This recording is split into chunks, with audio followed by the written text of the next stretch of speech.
You what's up guys it's me man white ফেগো guys, কি অবস্থা তোমাদের? আশা করছি সকলে ভালো আছে এবং আল্লাহর রহমতে আমিও ভালো আছি। হ্যাঁ গাইস, আজকের ভিডিওতে আমরা দেখাবো সিক্রেট ডিপিআই এবং সেন্সিটিভিটি। আর তার পাশাপাশি আজকে একটা স্পেশাল জিনিস রয়েছে তোমাদের জন্য, সেটা হচ্ছে আমার কাস্টম এইচডি। তো গাইস, এখানে আমার সেটিং তোমরা দেখে নাও। কন্ট্রোলে গিয়ে আমরা আমার সেটিংগুলো শো করে দিচ্ছি। আর এটা সম্ভবত ফোর ফ্ল্যাগের থেকে কপি করা, আসলে যেটা ফোর ফ্ল্যাগ এবং হোয়াইট এফ ওরা এই কাস্টম এইচডি দিয়ে খেলে।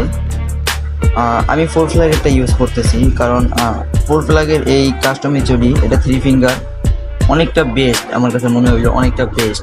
তোমরা খেললেও তোমাদের কাছে ভালো লাগবে, ট্রাই করে দেখতে পারো। আমি বলতেছি না যে ট্রাই করতে হবে, ট্রাই করে দেখতে পারো। আর এরপর একটা বড় মিস্টেক হইতেছে আমাদের সেন্সিটিভিটির ভিতরে। অনেক ইউটিউবার তোমাদেরকে বলে যে রেড ডট হইতেছে হেড ডটের আসল জিনিস, বাট এটা 200 রাখো 100 রাখো যতই রাখো এটা কোনো কাজে লাগবে না। আমাদের মেইনলি কাজে লাগবে হচ্ছে জেনারেলটা আমাদের রাখতে হবে। তোমাদের যদি 4 GB কিংবা 6 GB এর প্লাস উপরে হয় তো 196 রাখবা, নো ডিপিআই, মানে কোনো ডিপিআই ছাড়া। তো আমরা এসে বললাম ট্রেনিং গ্রাউন্ডে। এখন মুভমেন্ট তো দেখতেই পারতেছো ভাই, অসাধারণ। আর হেডশট এর পাশাপাশি হেডশট অসাধারণ লাগতেছে। আমি ট্রাই করতেছি আর তোমাদেরকে দেখাই যে কীভাবে হেডশটগুলো লাগাইবা। আমার জয়স্টিক এবং ফায়ার বাটনগুলো ফলো করো। এনিমি যখন স্ট্রেট মানে সামনে সোজা ছিল, তো আমি তখন সোজা ড্র্যাগ করছি। এবং যে সময় এটা তো পুতুল, এটা তো আর নড়াচড়া করতেছে না, তো এই কারণে আমি স্ট্রেট ড্র্যাগ করতেছি।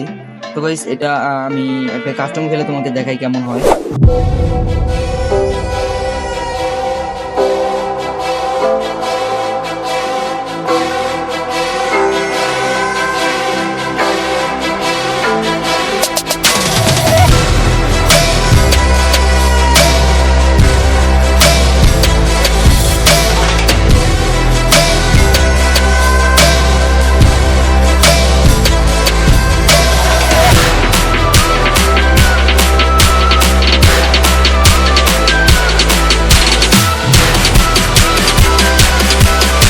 अब अगर तुम लोग नए हो तो सब्सक्राइब करो, वो जो लाल वाला बटन है उसके साथ स्कैम करो या फिर महफिल जमाओ, मुझे नहीं पता, बस क्लिक हो जाना चाहिए। अब मैं भी जा रहा हूं, मुझे पार्क में स्टंट्स मारने जाना है। बाय।